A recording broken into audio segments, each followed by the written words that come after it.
Hello and welcome to today's webinar. My name is Raj Kara. I'm the publisher of morebusiness.com, and I appreciate you joining me today. So the topic is how to craft compelling business stories that sell. This is going to help you sell solutions, help you sell your products a lot faster. People buy through stories. Let me show you what we'll talk about today. We're going to go into what makes up a really good story, especially in the context of a business story, something that will help you sell. So we'll talk about the characters, the plot, and then I'll share specific examples and then dissect those examples so you can fully grasp how to make stories for your business. And then, of course, we'll close out with questions you can ask your customers and prospects so that you can find stories for your business. A little quick note about me. I am actually a former CEO. I've built multiple companies, sold them to publicly traded companies. I'm an engineer by training. I have a couple of degrees in electrical engineering, and I am an SEO and marketing coach. I will say this, one of my favorite things to do is I'm actually a dad and I love being a dad. I live in the Washington, D.C. metropolitan area, and that's where I am broadcasting this webinar from today. So my favorite line is this: it's facts tell and stories sell.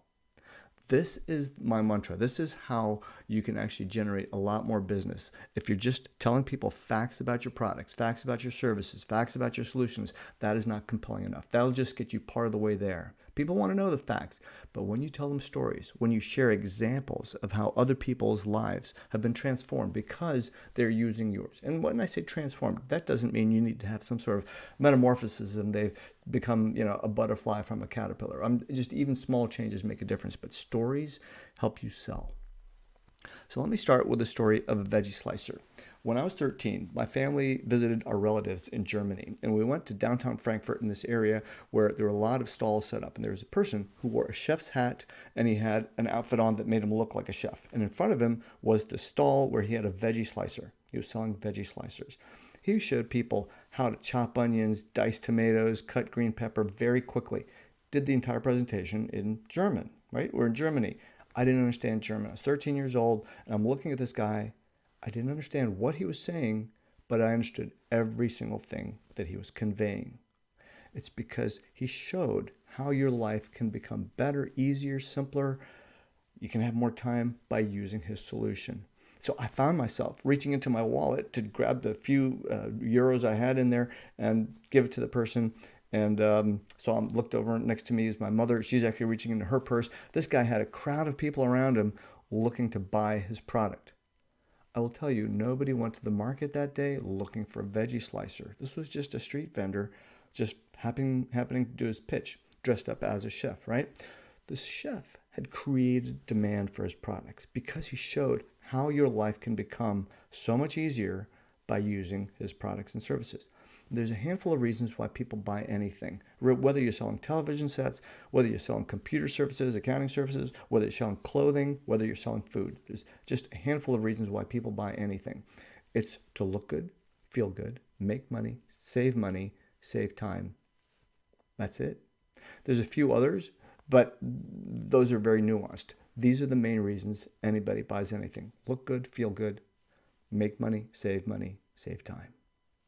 And so this guy addressed the ability to save time and in a big way. Okay, so let's just go on. What makes a good story? So there's a handful of characters that are part of a great story. There's three: the hero, the guide, and the villain. Think about Star Wars. In Star Wars, the hero is Luke Skywalker, the villain is Darth Vader, and the guide is either Obi-Wan Kenobi or Yoda, depending on which movie you're looking at. But the hero is not the guide. The hero is not the guide. The guide helps the hero overcome the villain. The hero can't overcome the villain without the guide, right? Luke Skywalker couldn't do everything he did without having Obi-Wan Kenobi, without having Yoda.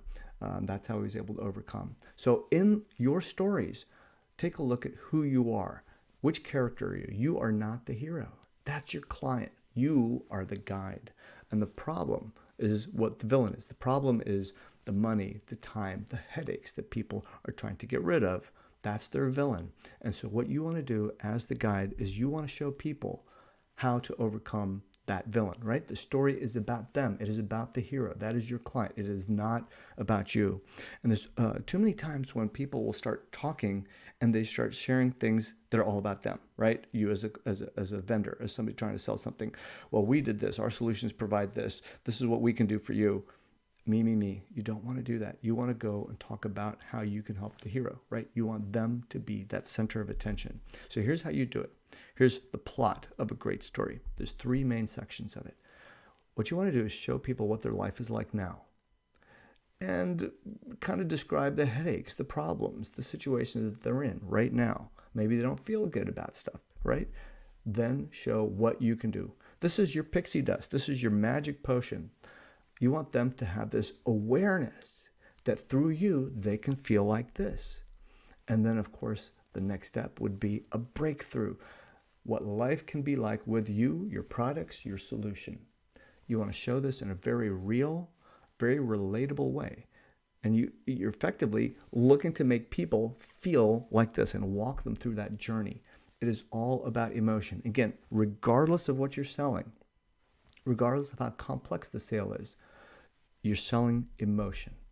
And that's what stories do. Great stories paint a picture so people can see themselves as the hero. When you think about going to church or the temple on the weekend or whenever, and you hear the preacher, they typically will tell you a story. They don't give you a bullet point list that just says, okay, this is how you should behave. They actually tell you a story, so that helps you understand things better, right? So here's some examples of compelling stories. And what I'll do is I'll share some of the stories and we'll dissect what each story, the components of each of these stories. Okay, so what I do is I give all of the stories that have names. And this way, when I talk to team members about the story and say, oh, did you use the $5 million grandpa story? Did you use some other story? And we know which stories we're talking about. So let me go into what this particular one was. One of my companies was selling data services, data about people, about just information.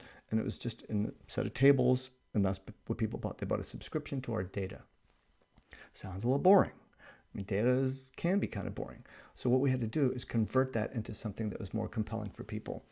Our market was nonprofits, universities, hospital systems that were trying to raise money, trying to do a fundraising campaign.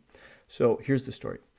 One of our clients was a small Midwestern university and had just a small number of students, about 1,000 students in the entire university, 250 per class. And they noticed that one of the grandfathers of a student was giving money every year, about a couple $100. Not a ton of money, but a couple of $100. And so they looked at our data. Our system said that this person had the capacity to give over $1 million and that he would be open to a conversation. So the university reached out to this grandfather and invited him for lunch, and they showed him around the campus. They talked about the different initiatives that they had, about the buildings they want to put together. And in 2 months, they got a check for $5 million from this person. $5 million. That's the power of our data. All right, let me back up. I'm going to dissect this story for a second. So who is the hero here? The hero was the university. We were the guide. We showed the university how they could overcome the villain, which was raising money. It was doing the fundraising. It was very hard to do, especially when you're raising money like this size. It takes years to cultivate these relationships. Yet, with our data, they were able to do it in a matter of months. That really compressed their timeline. The other part of this story, without saying a word, is that everybody that we talked to, again, the market for this, we have to look at the target market. The market was nonprofits, universities, hospital systems who are trying to do fundraising. When they hear a story like this, they can see their lives playing out in that story. They want to be that major gift officer who was able to raise the $5 million from the $5 million grandpa. So there's many components to this. This is a compelling story. This is the power of the data, right? Again, data was boring. We were selling data subscriptions, but when we told it in the context of impact to a prospect, then it makes a lot more sense. It goes right to the heart of the emotion, right? What their life was like before trying to raise money, what they could do with our magic potion, and then what the life could be like afterwards. So let me go to another story. This one's about children's hand surgery. Another one of our clients. It was a hospital system, and they were trying to raise money for buying additional things in the hospital. Our system said that they should be talking to this one specific donor and that she would take a meeting. So the major gift officer from the hospital system reached out, and sure enough, as our software predicted, they were able to secure a meeting. So they went to lunch, and during the conversation, the major gift officer from the hospital found that the donor would not donate any money without knowing exactly what that would be used for. She didn't want to donate to a general fund. And so she thought for a moment and said, you know what? There's this hand surgery, this equipment for children's hand surgery that we were not able to buy because it was a little expensive. That would be something that would make an impact on a lot of lives. Would you be open to donating so that we can buy that equipment? So the donor thought for a moment and she said, yep, let's do it. They left lunch and they went to a bank and they got a check. But the story gets better. So the major gift officer went back to the hospital and she showed the check to the doctor who's in charge of this, and he said, call my entire staff in. So he called the staff in, and he said to everybody, I want you to talk to every mom, every dad of every kid that we had to pass up on the surgery and tell them we can now buy the equipment and to schedule their child's hand surgery. Ooh, did you get goosebumps? I get goosebumps every time I tell this story because it is so powerful. I barely spoke about the data. All I did was mention that our data was enabled this person to secure a meeting, right? We're just the guide. The major gift officer at the university is our client. They are the hero. They're the ones that are trying to raise money. And we showed them how we could overcome that villain, right? Raising money and do it in a very big way. Now, there's a couple of things that I did in this story is I paused. This story is almost two parts. The first part was about being able to raise money. But then the second part had nothing to do with our business. It had everything to do with the impact of being able to secure funds, through people that we identify from our software. So I paused and I said, the story gets better. Now, what happens when someone says something like that? You can't help but lean in, right? You want to hear more. Well, how does it get better? That was a pretty darn good story. They got the money. 5-figure gift. No, it gets better. And then you tell what the impact was. So in your business, when you talk about the results, talk about how it impacts people. They sleep better at night because they're using your solutions. They look better. They feel better. It makes them feel healthy. It makes them feel good, right? There's just a handful of reasons anybody buys anything. Tie back what you provide to one of those reasons. Look good, feel good, make money, save time. Get rid of headaches is one of those things, kind of a way of saving time. Okay, so let's go on to the next story. This one is about getting to page 1 of Google with just 8 extra words. So one of our clients was an IT services company, and they wanted to generate more business without spending a lot of money, right? Advertising online costs a lot of money, especially when you look at the close rates on some of these. A lot of people click over and they don't really do anything. So he wanted to generate more traffic to his website so they could generate more leads. So we took a look at the site and we identified where he was located, and based on that recommended a handful of words, 8 extra words that he could put on his website, in his footer and different parts of his website. Within 2 weeks, he was ranking on page 1 for specific terms related to his business. All right, now, what is the first thing you're thinking of? What are those 8 words, right? You want to know what are those 8 words that really got that person to go and say, wow, I went from just like not being on the site to suddenly page 1 of Google for terms that relate to what he does and start generating leads. That's exactly the power. So then, of course, one of our services is SEO coaching through our SEO courses. And so we can provide that information. So we use that as a way to get people interested. I won't leave you hanging. Just the couple of things that the person did, those 8 words were related to location because he was providing local-based services. So we added specific terms related to location that helped them get found on Google significantly faster for the exact market that he was trying to go after. And I would encourage you to take a look at our webinar that's on that specific topic. So I will put a link to that webinar here. I would encourage you to take a look. It gives you lots of insights onto how to ramp up your exposure just through some things you can do on your website. All right. The next story is what I call the $1 million bank deposit. We had a customer who was a large bank. One day they noticed that one of their customers, one of their clients, had deposited $1 million into her bank account. So this bank also offered wealth management services. It would have been very easy for the bank sales team to contact this customer and just start pitching them wealth management services. We provide this, we provide that.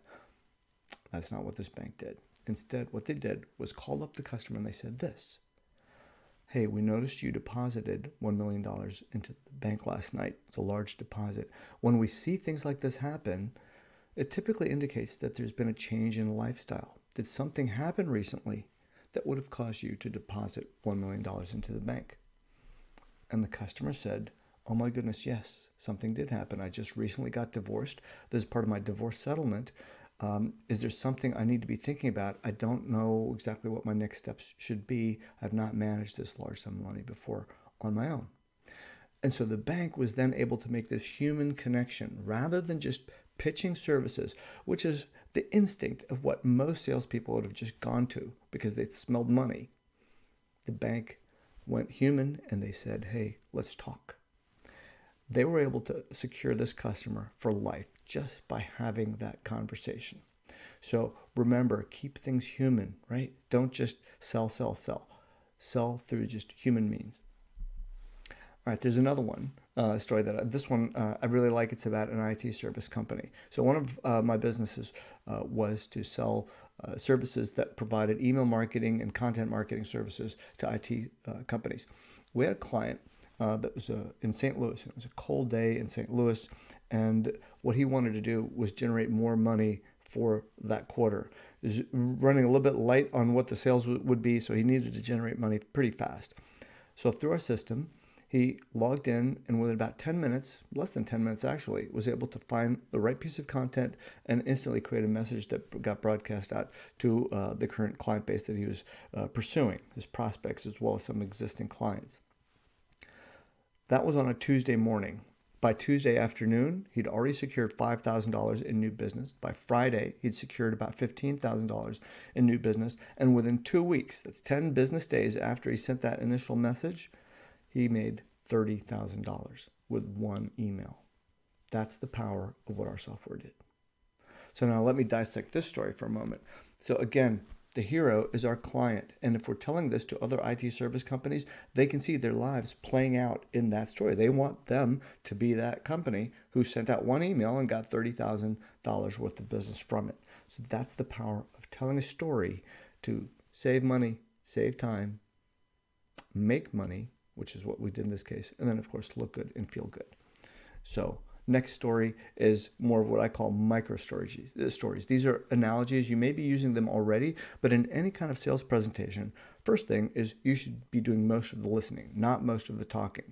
And in fact, if you find yourself doing more talking than 50% of the time, that's way too much. Customers should be doing 60, maybe 70% of the talking during any kind of presentation so that you learn more, you capture what they're really trying to go after, and then you can tailor your comments to specifics that they want to that you could help with. So here's one when we talk to companies about search engine optimization. One of the questions often is, well, doesn't Google already have their algorithms all set and you just post content up and that's it, right? Then they rank you or they don't rank you. Well, that's not really how it happens. What happens is that Google is constantly updating the algorithm. So something that would rank today, literally in a week, could just suddenly not rank. You could fall off. And there's many stories of companies that tried to optimize their website, but then Google changed their algorithm, and next thing you know, they're not getting ranked at all. So a website without constant search engine optimization is kind of like driving a race car in the Indy 500 without refueling, running on one tank of gas. You need to constantly be on top of it so that you can stay on top of the SEO. So little stories like that throughout your dialogues with prospects make a big difference in your ability to sell more. So how do you find some of these great stories? Well, first thing I do is I recommend you memorize 3 stories. Why 3? 3 is an easy number to remember. And when you're in a situation talking to prospects, you'll be able to pull out the story that is relevant at the moment of that conversation. So let's see how we create these stories. When you talk to existing customers or prospects, mostly for existing customers because that's who you're trying to replicate. You want your prospects to feel as good as your existing customers do. So this is what you say. Tell me about the last time you logged in. What were you looking to do? Tell me about a recent team meeting where you used our dashboard. Tell me about the number of new leads you're getting due to SEO. Tell me about the kind of fashion you're looking to put on. Tell me about something. So here's why you want to ask the question this way. When you say tell me about, it's an open-ended question, right? And then you tailor the latter part of that sentence to what you're selling. When you say that, the only way that your customer can respond back is by telling you a story. There's no way to reply without saying a story. And then you can capture the story. If you're doing it over a Zoom call, you can record the video, get their permission first. And then, by the way, if it turns out they said a piece of gold and you'd love to use that as a part of a testimonial reel, get their permission, and that way you've got that on video. Or just take really good notes. If you're in person, then just remember what they said and then write notes as you get back to your desk. So this is really important. Just the way you phrase the question, it's very different than asking somebody for a story, right? You're actually just asking them, tell me about, and then they'll tell you, and they will tell you a story. You can even pepper in other stuff. Like when I mentioned the story about the IT services company in St. Louis, it was a cold day.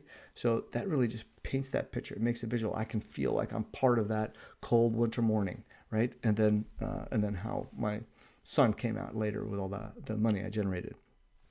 Another question to ask is this one, which is, when something happens, what else happens? Okay, so when you have a social engineering attack on your company, what else happens? What are the things that go into play? When you are trying to get your bookkeeping done, what happens? When you're trying to find legal services to get your documents reviewed for HR, what else happens? What are the other things? And then just stop talking. Just ask the customer what happens. That way they will tell, in their own words, your story. They'll tell you the story for you. All right. Another one that I've seen work pretty well is how have your clients reacted since our implementation? And so this is something that a lot of people could do if you're providing solutions, services, consulting services. This is a good question to ask. What are you hearing people say? And that's it. Again, you be quiet, right? Let them do the talking. And if you're selling products, you could just say, hey, what do your friends say when you wear clothes like this? What do your friends say when you take them to a restaurant like this? Just figure those things out. When you're riding a bike, what do people say? If you're working at a bike store, right? So there's so many different things you can ask, but phrase it in this general context. Now here's one of my favorites, and this is not a question you ask to your customers. This is a question you ask your internal team members. Now, if it's just you in the business, you'll obviously be talking to your customers most of the time, so you'll know. But if you got team members, especially if you have employees, they're not always going to think to tell you, hey, I heard this from a customer. Let me tell you a story. I call this my chicken burger story. I actually get hungry looking at this picture. It's a great picture of a chicken burger, but I'm a big fan of chicken burgers. I went to a restaurant nearby, and they had a burger menu, but they also had grilled chicken options, but none of them were sandwiches. So I said, hey, would you mind? I'd love this California burger, but could you just substitute chicken instead? And they said, well, sir, we actually get lots of requests for this, but unfortunately, our management said this is all we've got. These are the options we have for burgers. You could order a grilled chicken platter. And I said, oh, I don't really want that one. Turns out that they hear this request from customers all the time. And they've told the management this. And the management didn't respond back in a favorable way. Like, well, this is our menu. That's it. So what happens here? More than likely, and I predict this restaurant's going to go out of business, not because they don't serve chicken burgers, but it's because they're not listening to their customers. Your front line, your marketing, your sales, your customer support teams, they know what people want before it trickles up to management. They know what people are willing to pay for. So stay tuned into that. And all you got to do is just once a week, maybe every day if you can do it, but ask your team, what did you hear from our clients today? That's a beautiful question that will help you craft stories, and it'll actually give you market research so that you understand what you should be building and altering in your product or service line. So the bottom line here is a good story will lead to money. Absolutely will lead to money. Facts tell, but stories are the things that actually sell. So thank you for joining me on this webinar. I hope you found the information useful. I'll look forward to seeing you on a future webinar, and stay tuned for more input from morebusiness.com. Thanks again. We'll see you next time.